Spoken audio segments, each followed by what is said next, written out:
We continue. Harold Klemp's Youth Acts a Modern Prophet About Life, Love, and God. Well, that's like the title of the book, but I wrote a paper regarding it on the 25th of the 5th month of 1434. And so, spiritual choices. It can be hard to tell the difference between spiritual and mental choices. The choices under the guidance of God as a verb are said to be choices in awareness. One's personal true will as agreeing with divine will can take time to figure out, but it is possible to be completely at peace with submission to God. The heart and the head don't have to be abrogated from each other when they are chosen. What is the best spirituality? Okay, that came out wrong, but one should look over problems in the big picture of life. One is to work against inflicting negativity on others. Personal grooming, music, and sexual behaviors can inflict harm on yourself and others. Media choices can benefit or harm. Games can have a sinister side. Diet can be of great or little importance spiritually. Your mental, emotional, and physical health can determine where which falls. Competition can bring out the best or worst. The crowd might just be calling to self-harm, feeling the hurt themselves. Ultimately, there is nothing lost in keeping from vice and sticking to virtue. Al-Quran, Surah 99, Ayat 7, teaches, or do I means 7 through 9, teaches that we will see from every evil and every good. Thus, we see the constant myriad of chances life has to offer us. Career or job choices can be for our ultimate purpose. Smoking, alcohol, and other drug use. And evil sensuality is cheating ourselves and can tear holes in our astral, our feelings, existence. We should not partner with people who center their lives around such behavior, and not keep company with those who are doing these things. Well, don't hang out with people when they're using, right? We can try to help people, but should not compromise our integrity in the process. Ignorance or willful sin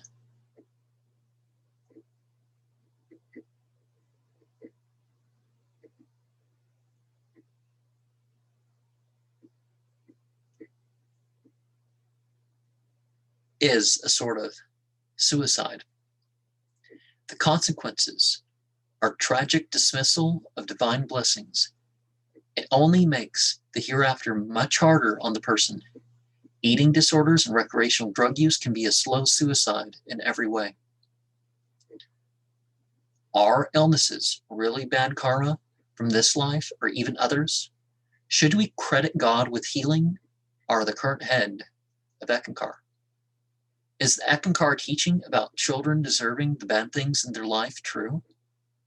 Is hardship to pay for the past or the future? Do we really choose our body and family? Is anything random? As a person with autism, I certainly don't experience it that way at all. Some of these are hard to answer or confirm, but we can't be so detached as to not take responsibility for our decisions. Thought becomes word, becomes action, or we may not go through with it. Think what you can say. Say what you can or should practice. Stay true to your ultimate purpose.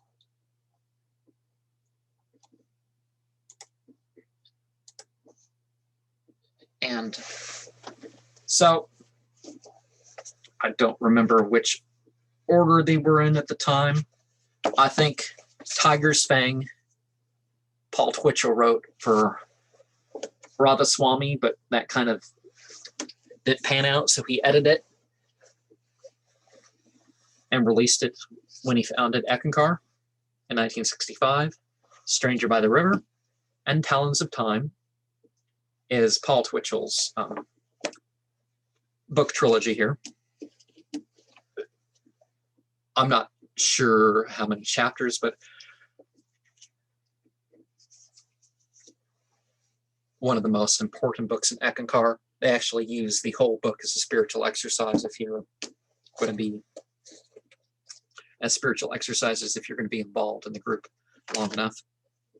Tiger's Fang has some important things to say of basically the journey of ascent. So sort of a new age version of what the Art of Iroth and Muhammad's journey and other journeys through the spiritual realms accounts. Interesting little bit there. Talons of Time, kind of every bit as dark as that one, without so much the light. You know, there's a really, you know, you reach the barrier, and time itself seems to be, you know,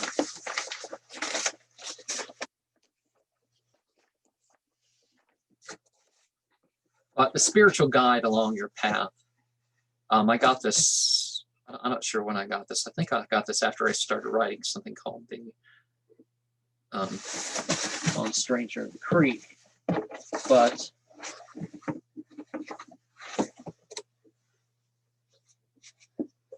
so, say spiritual choices, the idea that all these spiritual paths are supposed to be as one spiritual path, which I'll agree with. I'll agree with the priest and all that have turned things into what it should be. Darwin Gross was the second leader of Eckankar. His books are harder to find, even his books during Eckankar. Some books, The Giver of the Gift,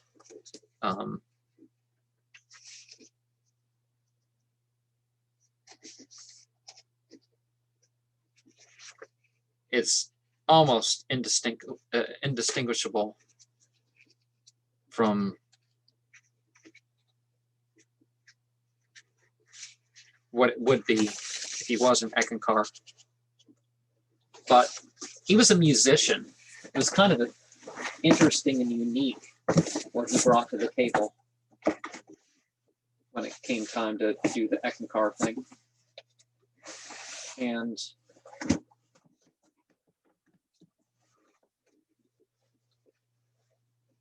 talks at the seminars, starting from an edited account when he was a leader. I've talked more about soul travels from the far country.